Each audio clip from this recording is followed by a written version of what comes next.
तुम्हाला एवढं विश्वासानं निवडून दिलं, तुमच्यावर प्रेम केलं, मग त्यांच्यासाठी आपण काहीतरी केलं पाहिजे.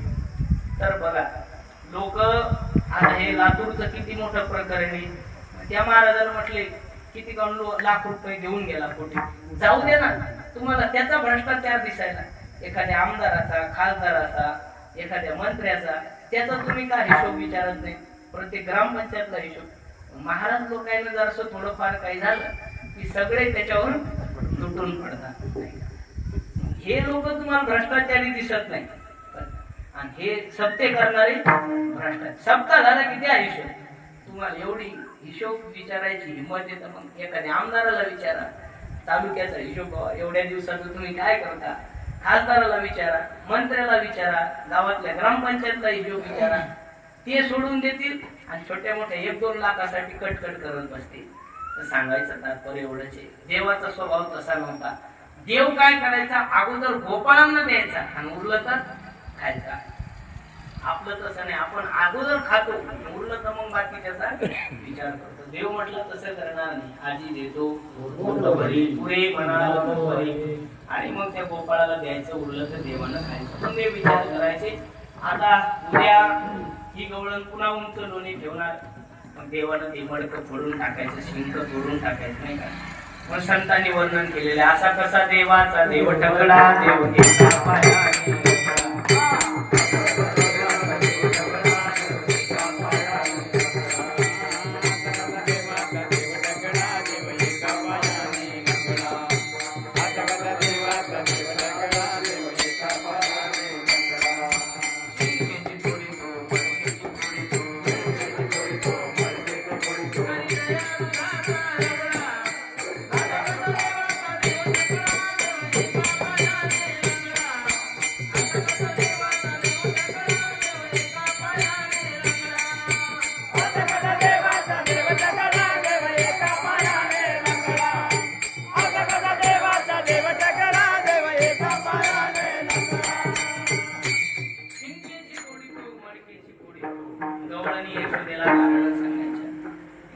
रात्री आला चक्रपाणी, खाऊनी दही दूध तूप लोणी पोळी ल्यावगी.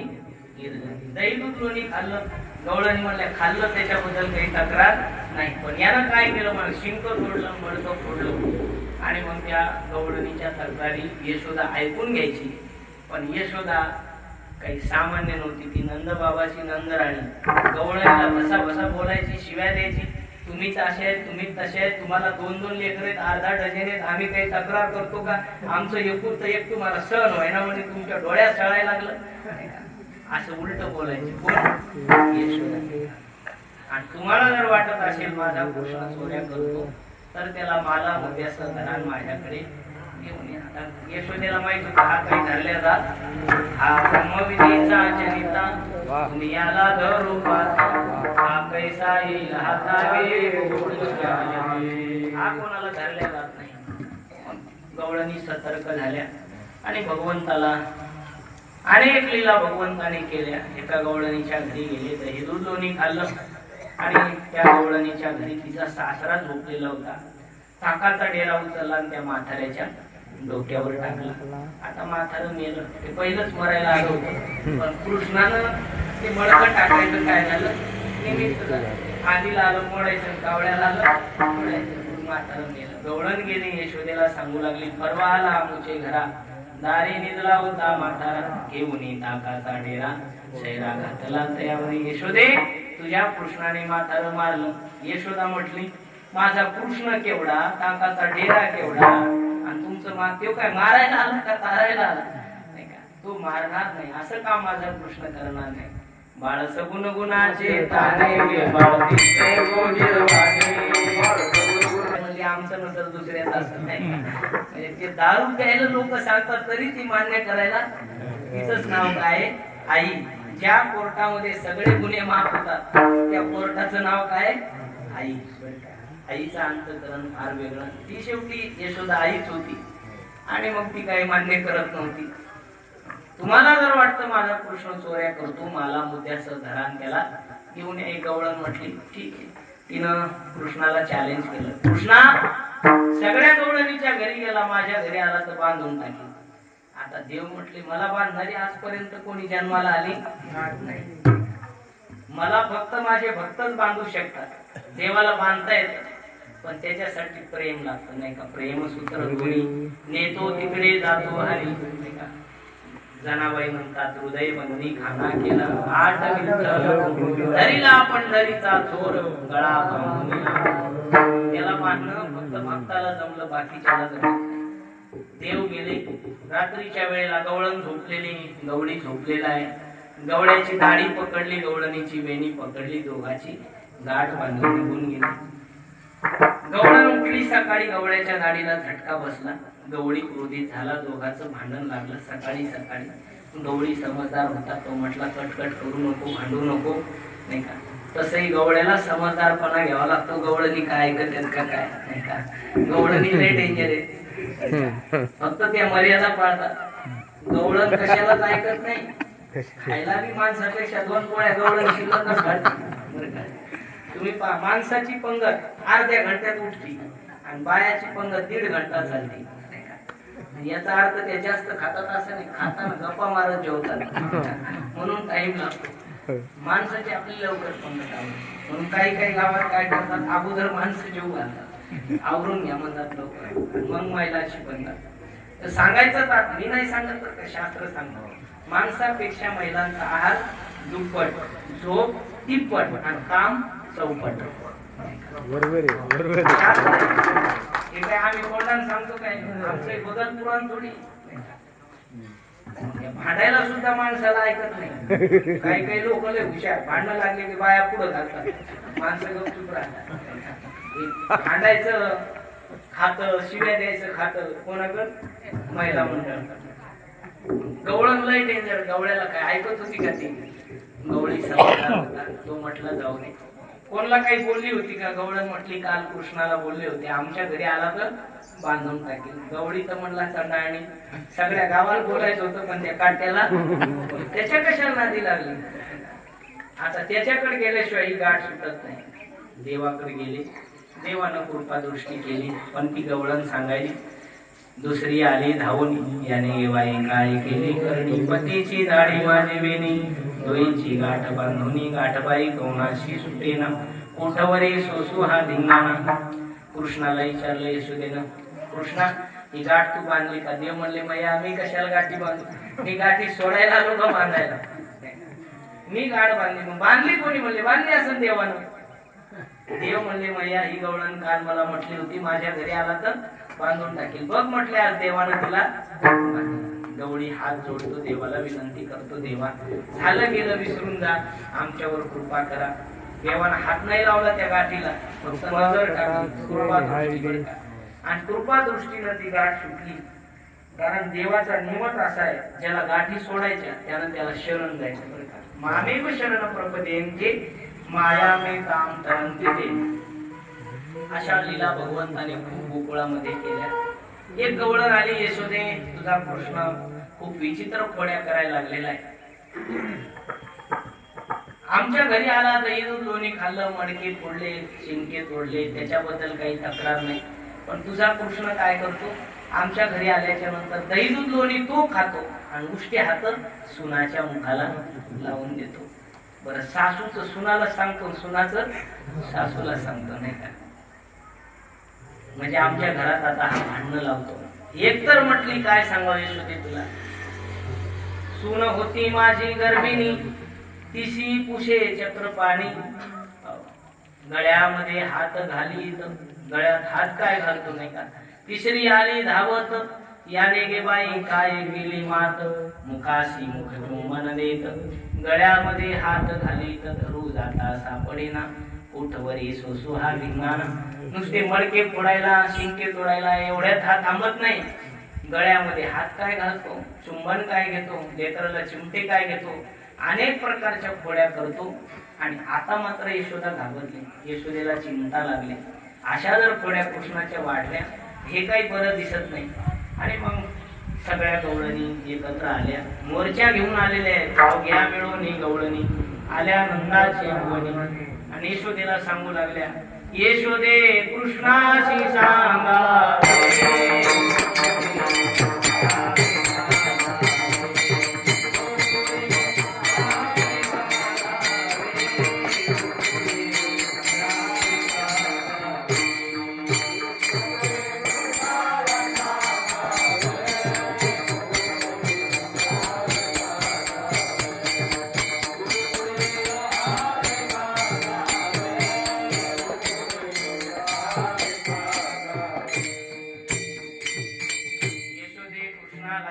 बोलावे, गोकुळे राहावे का जावे. आणि मग त्या म्हणतात कृष्णाला काहीतरी समजावून सांग. यशोदे ग तुला येईल राग, तुझ्या कृष्णाला काहीतरी सांग, तुझ्या कृष्णाला समजावून सांग म्हटले, नाहीतर आम्ही गोकुळ सोडून जाऊ. आणि प्रत्येक गवळणी आपलं आपलं गाणं सांगू लागल्या. आयशे ऐकता गाराणी यशोदे नाही निघाले पाणी. आणि कृष्णाला विनंती केली यशोदेने, नाही का, कृष्णा तुला मी ताकीद करते, घरी पुन्हा जाना.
आजपासून कोणाच्या घरी जाऊ नको, खोड्या करू नको. यशोदेने भगवंताला विनंती केली. यशोदेने विनंती केल्याबरोबर देवानं ती मान्य केली. एक विचार करा, देव आहे, परब्रह्म परमात्मा आहे, आणि आईनं केलेली विनंती देवानं मान्य केली. याचा अर्थ असा होतो की देवाला सुद्धा आईचं ऐकावं लागतं बरं का. आई सर्वश्रेष्ठ सांगितलेली. शास्त्रामध्ये फार सुंदर वर्णन आलं एका ठिकाणी. दानामध्ये सर्वश्रेष्ठ दान जर कोणतं असेल तर ते अन्नदान सांगितलेलं आहे. नान्नोदक समदानम, तिथीमध्ये श्रेष्ठ तिथी द्वादशी. दानामध्ये अन्नदान श्रेष्ठ, तिथीमध्ये द्वादशी श्रेष्ठ, मंत्रामध्ये गायत्री मंत्र श्रेष्ठ, आणि दैवतामध्ये आई वडील श्रेष्ठ सांगितले. नान्नोदक समदानम न तिथी द्वादशे समान, गायत्र्या परो मंत्र न मातु पर दैवतम. आई वडील हे प्रत्यक्ष देवता आहे. तुम्ही जर पूजेला बसले तर ब्राह्मण लोक तुम्हाला सांगतात, संकल्प करून घेतात, आणि मग म्हणत असतात गणपतीचं स्मरण करा, गुरुचं स्मरण करा, आणि मग म्हणतात आई वडिलांचं स्मरण करा. प्रत्यक्ष उपस्थित असेल तर दर्शन घ्या, नसेल तर प्रतिमेचं दर्शन घ्या. प्रतिमा उपलब्ध नसेल तर मनातली मनात आई वडिलाचं स्मरण करा. कारण प्रत्येक पूजेला आरंभ करताना आई वडिलाला नमस्कार केल्याशिवाय पूजा करता येत नाही. मग आई वडील, देवाला नमस्कार करून आई वडिलाला नमस्कार नाही, आई वडिलाला नमस्कार करून मग देवाला नमस्कार. मग अगोदर आई वडिलाला नमस्कार. याचा अर्थ आई आणि वडील हे काय श्रेष्ठ आहे, ते देवाला सुद्धा श्रेष्ठ मानावं लागतात. म्हणून रामचरित्र सवय, काहीला वेगळ्या वेगळ्या सवय असतात. काहीला सोयरिकी जमवण्याची सवय, सोयरीक जमवली तर मन त्यांचं शांत होतं. काहीला जमलेल्या मोडायची सवय, सवय बेकार आहे का नाही. तसे कृष्णाला खोड्या करायची सवय, बाहेरच्या खोड्या बंद आणि घरातल्या खोड्या चालू. यशोदा मैया एक दिवस मंथन करू लागल्या, आणि भूषण मंथन करता करता देवाने यशोदेचा हात धरला. यशोदेला राग आला, म्हणून यशोदेने भगवंताला उखळाला बांधलं. आणि मग उखळाला बांधल्याच्या नंतर उखळ ओढत ओढत देव आले. विमल अर्जुन वृक्षाचा उद्धार झाला. यशोदा घाबरली, यशोदेला चिंता लागली. बाहेर गेला तर गवळणीला त्रास देतो. खेळावया बाहेरी जाता, आळ घेती गवळणी. थापटोणी निजविता, थापटोणी निजविता, पळून जातो राजद्वारी, पळून जातो राजद्वारी. आता काय करावं. यशोदेने गोपाळांना बोलवलं. कृष्णाला सांगितलं उद्या जा इराणा, सवे घेऊन गोधना. आता गोकुळात थांबायचं नाही, नाही का. कुठं जायचं, उद्या वृंदावनामध्ये जायचं. गोधने चारावया सासू शारंग पाणी. आणि देवाचा गाई चारायला निघालेले. देवाने खांद्यावर घोंगडी, हातामध्ये काठी घेतली. कारण गाई चारायला जो गुराखी जातो त्याच्याकडे काय असली पाहिजे, काठी असली पाहिजे. मग यशोदेने काठी दिली बरं का, आणि खांद्यावर घोंगडी दिली. खांद्यावरी घोंगडी, हातामध्ये काठी. चारी तसे धेनू सावळा जगदेटी. देव गाई चारायला गेले. गोकुळात होते तोपर्यंत देवाचं नाव कान्हा होतं, कृष्णा होतं. पण गायी चारायला गेल्यामुळे देवाचं नाव बदललं बरं का. काय पडलं? गोपाळ. गायीचं पालन करतो म्हणून त्याचं नाव काय? गोपाळ. आणि गायीचं पालन केलं पाहिजे बरं का. देव आणि कृष्णाने स्वतः गायी चारल्या. आता हल्ली लोक म्हणतात कोण गायीचं करणार, दररोज आम्हाला फोन येतो, महाराज एखादी गाय तुमच्या गोशाळेत घेऊन जा. आपल्या हिंदू लोकांचं दुर्भाग्य एवढे, गाय घेऊन जा म्हणतात परंतु एखादी ट्राली कोणी कुटार घेऊन जा म्हणत नाही. त्यांना एवढंही कळत नाही महाराजाकडे गुंठाभर जमीन नाही, गाय दिल्याविला काय टाकणार आहेत ते. असे फोन येतात, गाय घेऊन जा असा फोन येतो, पण चारा घेऊन जा असा कोणाचा फोन येत नाही. चारा फुकून देतील, विकतील कुटार, परंतु गोशाळेला देणार नाही. आता मला जर गायवाल्याचा फोन आला की मी त्याला म्हणत असतो अगोदर कुटार पाठव आणि नंतर गाय पाठव. मग ते कुटारही पाठवत नाही आणि गाय सुद्धा पाठवत नाही. देवानं सुद्धा गायचं रक्षण केलं. म्हणून दत्तात्रयाच्या पाठीमाग गाय, कृष्णाच्या प्रतिमेमध्ये, फोटोमध्ये, मूर्तीच्या जवळ काय पाहायला मिळते? देवाने स्वतः गायीचं पालन केलं. हल्ली काय झालं, गायीची सेवा करा म्हणणारे भरपूर झाले, पण गायी सांभाळणार कोणीच नाही. कृष्णानं नुसतं गायी सांभाळा सांगितलं नाही, स्वतः पूर्तीतून गायी सांभाळल्या म्हणून देवाचं नाव गोपाळ पडलं. गायी सांभाळत असताना आगासूर, बकासूर, धेनुकासूर, अरिष्टासूर अशा अनेक असुराचा वध केला. खेळ खेळले त्या काळातले हमामा, हुतुतू, इटी, दांडू, चेंडू, फळी, लंगोरी, अनेक खेळ. आणि मग आता गोपाळांना भूक लागली, खांदी भार पोटी भूक, काय खेळायची सुख. देवानं विनंती केली गोपाळाने देवाला, कृष्णा आम्हाला आता भूक लागलेली. मग देवाने सर्वांच्या शिदोऱ्या जमा केल्या, नाही का. झाली आता वेळ म्हणती अनाशिदोऱ्या, झाली आता वेळ म्हणती अनाशिदोऱ्या.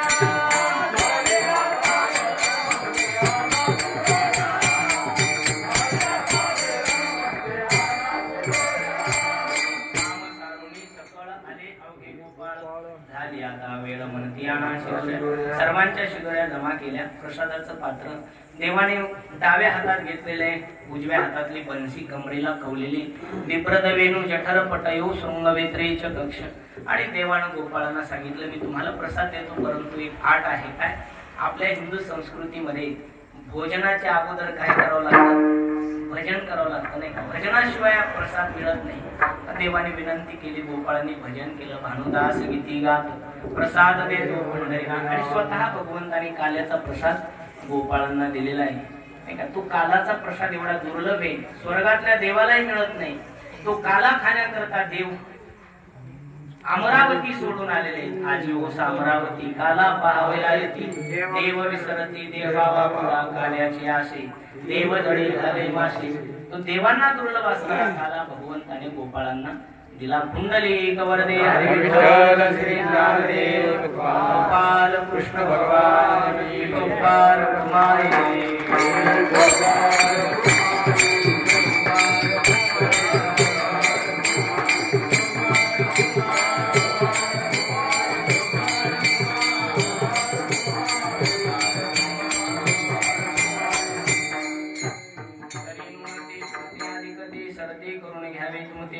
सोपायाच्या प्रसादे काही बोलिलो विनोदे, मज क्षमा करणे संतीनो हे अंगभूत युक्ती नाही मंत्र न क्रिया.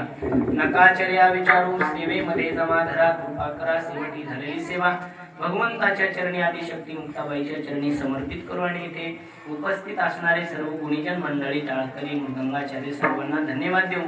त्याचप्रमाणे आपल्या या सप्ताहाला भेट देण्याकरता आपल्या मेकर लोणार मतदारसंघाचे माजी आमदार डॉक्टर संजयजी रायमुरकर यांचे आगमन या ठिकाणी झालेलं आहे. आणि त्यांच्या माध्यमातून इथल्या या 2 सभा मंडपाचं काम झालेलं आहे. इथला जो सप्ताह आमदार साहेब खूप मोठ्या स्वरूपात व्हायचा. पूर्वी सुरुवातीला इथे मंदिरही नव्हतं, तेव्हा व्हायचा, मंडप लावायचे. पण दरवर्षी मंडप उडून जायचा. काल्याचं कीर्तन माझंच पहिल्यापासून. जसा सप्ताह सुरू झाला आता मी कंटाळलोय, पण ते नाही कंटाळले. पण मंडप उडून जायचा, खूप फजिती व्हायची. आणि आमचे हरिभक्त परायण उद्धव महाराज जाऊनला, मी आणि प्रेम महाराज यांनी आम्ही सर्वांनी मिळून आमदार साहेबांना विनंती केली, नुसता इथं सप्ताहच होत नाही तर या रस्त्याने जाणारे जे दिंडे या सुद्धा या मंदिराचा आश्रय घेतात. कोणत्या दिंडीचा दुपारचा हिसावा असतो, कोणत्या दिंडीचा सकाळचा नाश्त्याचा हिसावा असतो, कोणती दिंडी मुक्कामी राहू शकते. आता पूर्वी तरी राहता येत नव्हतं, परंतु तुम्ही दिलेल्या सभामंडपामुळे आता बऱ्याच दिंड्या इथे वास्तव्य करू शकतात. शेगाव जाणाऱ्या दिंड्या इथे थांबू शकतात. म्हणून साहेबांनी हेच नाही की खूप असे आमच्या लोणार मेहकर दोन्ही मतदारसंघामध्ये असं एकही संस्थान नाही, एकही गाव नाही, एकही मंदिर नाही की जिथे साहेबांनी सभामंडप दिलेलं नाही. आणि ते सभामंडप हे जे आहे हे गावात देता येतात बरं का, ग्रामपंचायतला देता येतात, पण मंदिराला देणं किती अवघड आहे हे साहेबांनी मला एक दिवस समजावून सांगितलं. सभामंडप मंदिराला देताच येत नाही, तरी पण त्यांनी तो देण्याचा प्रयत्न केला. आमच्या कॅनवलचा खूप मोठा प्रश्न होता. मी सावत्र्यालाच राहतो, तर ते कॅनवलचा असंही तो घोटाळ्यात सापडलेला होता. त्याचं काम होणं शक्य नव्हतं, दृष्टीलाही पैसा येऊ शकत नाही असा तो वादग्रस्त असणारा कॅनवल. पण त्यांच्या माध्यमातून त्याचंही काम सुंदर सुरू झालेलं आहे.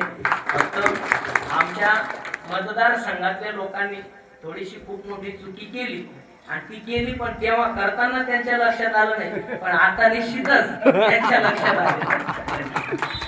आमच्याही आश्रमाला खूप मोठं योगदान आणि भविष्यात येणाऱ्या काळात आम्ही पुन्हा तुम्हाला आमदारकीच्या पदावर आरूढ करण्याचा प्रयत्न करू, जीवाचं रान करू. ज्यांना गलती कळली नाही त्यांना पुन्हा कळून देण्याचं काम करू. आमचंही अंतःकरण खूप दुखावलेलं आहे, पण आता त्याला ना इलाज आहे, नाही का, ना इलाज को क्या इलाज. जनता आहे जो सरपंच गावाच्या हिताकरता मेला, त्याची बायको लोकांना पाडली असा हा समाज. मस्सा जोगचा सरपंच ज्यानं जीवाची बाजी लावली गावासाठी, त्याच्या पत्नीला लोकांनी पाडावं का. पेरे सरपंच पेरे किती सुंदर काम आहे. मी स्वतः त्यांच्या गावात जाऊन आलेलो, माझं कीर्तनही झालेलं आहे. त्यांच्याही मुलीला लोकांनी पाडलं. समाज हा निवडणुकीच्या वेळेला थोडा बेधुंद झालेला असतो, नंतर पश्चाताप होतो. पण लक्षात घ्या, हिंदू समाजाला जागृत होण्याची गरज आहे. बंगालची जनता जशा पद्धतीने जागृत झाली, ममताबाईला घरी पाठवलं, हिंदू जागा झाला तिथला. हिंदूच नाही, हिंदू बरोबर मुसलमानही जागे झाले. कारण अत्याचारी शासन नकोय आपल्याला, बरं का. अत्याचारी शासन नको, अत्याचारी सत्ताधारी नको. संयमी लोकांची आवश्यकता आहे, धार्मिक लोकांची आवश्यकता आहे, आध्यात्मिक लोकांची आवश्यकता आहे. लोक आपले जे पागल आहेत, भुलून जातात. कोणी फेटा बांधला, कोणी विना घेतला, नाही का. अरे बाबा, फेटा बांधला, विना घेतला ते विषय वेगळा. आणि हाडाचे जे माळकरी लोक आहेत, त्यांच्या गळ्यामध्ये पवित्र माळी आहेत, ज्यांचा कधी जीव सुद्धा वाटलेला नाही, जे पांचाळ आहेत, नाही का. पांचाळ सुतार म्हणजे साक्षात ते विश्वकर्मा प्रभूचे अनुयायी आहेत. आणि एक पांचाळ सुतार लिंगायत, पांचाळ सुतार हे ब्राह्मणाच्या लेवलची जात आहे. अशा पवित्र व्यक्ती जर राजकारणामध्ये असतील तर त्यांना देवाच्या विषयी, संतांच्या विषयी, धर्माविषयी आस्था असेल, नाही का. या वनात लोणी एक असं गाव आहे की या गावामध्ये पण दिले महादेवाचं मंदिर, तिथं पण मी आलेले. येत्या काळामध्ये थोडासा विचार करा. आमच्याही संस्थांना खूप निधी दिला, आता पुढचंही काम होतं ते म्हटले तरी आपण करण्याचा प्रयत्न करू. वर शासन त्यांचंच आहे. एक साईडचं कंपाऊंड वॉल झालं, साहेब जर निवडून आले असते लगेच काम सुरू झालं असतं, बरं का. पण आता ते होईल का नाही सध्या सांगता येत नाही का. होईल त्यांनी शब्द दिलेला आहे. म्हणून आमच्याही आश्रमाला खूप मोठं काम दिलेलं आहे. त्यांना या ठिकाणी धन्यवाद देतो. तुमच्या सप्ताह कमिटीच्या माध्यमातून, लोणी गावकऱ्याच्या माध्यमातून आम्ही प्रत्यक्ष या सभामंडपची मागणी केली, तेव्हा साहेब मला म्हटले, तुमच्या संस्थानला तुम्ही काय मागायचं तर मागला, दुसऱ्याचं काय सांगता. म्हटलं मला आम्हाला काही नको, फक्त आमच्या भक्त लोकांची इच्छा आहे. आणि इथं खूप आवश्यकता होती. इथला याच वर्षी, मागच्याही वर्षी पाऊस होता, बरं का. मागच्याही वर्षी मी 8 ते 10 कीर्तन केलं. मला पुढे बीडला जायचं होतं आणि मागच्याही वर्षी, दरवर्षी पाऊस येतो आणि या वर्षी आला नाही. त्याचे उपकार मानले, विशेष साहेबांचे उपकार मानून सर्वांना धन्यवाद देऊ आणि इथेच आपल्या वाणीला पूर्णविराम देऊ. कंठी धरिला कृष्णा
आदिशक्ती मुक्ताबाई की जय.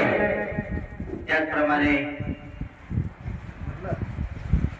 आपल्या या विभागामध्ये काम करणारे आमचे काळे साहेब यांचाही सत्कार या ठिकाणी आमचे गोविंदराव हे काळे साहेबांचा या ठिकाणी सत्कार करतील.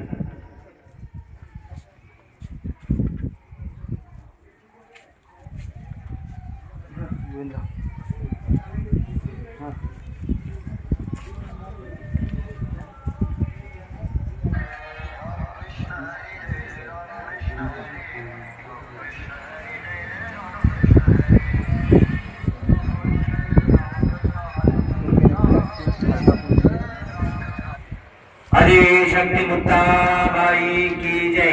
काळे साहेबांचं सुद्धा या संस्थांसाठी अगदी तन्मन धनाने या ठिकाणी त्यांचं सहकार्य असतं आणि रात्री जे कीर्तन झालं त्या कीर्तनाचं सौजन्य सुद्धा साहेबांनी या ठिकाणी सौजन्य दिलेले आहे. त्याचप्रमाणे स्वामीजींचं स्वागत आपण सगळ्यांच्या वतीने या ठिकाणी करायचं आहे.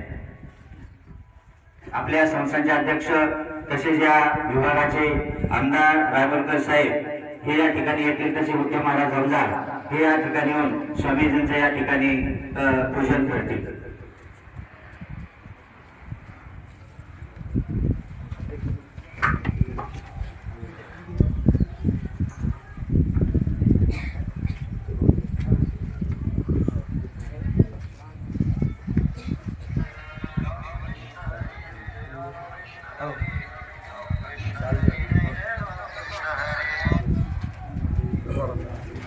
श्री ज्ञानदेव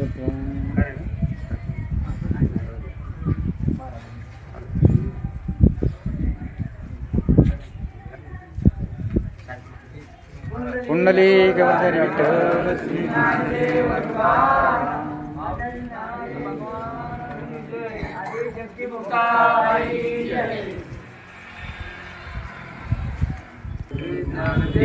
त्याचप्रमाणे उद्धव महाराज अवजार यांचाही सत्कार.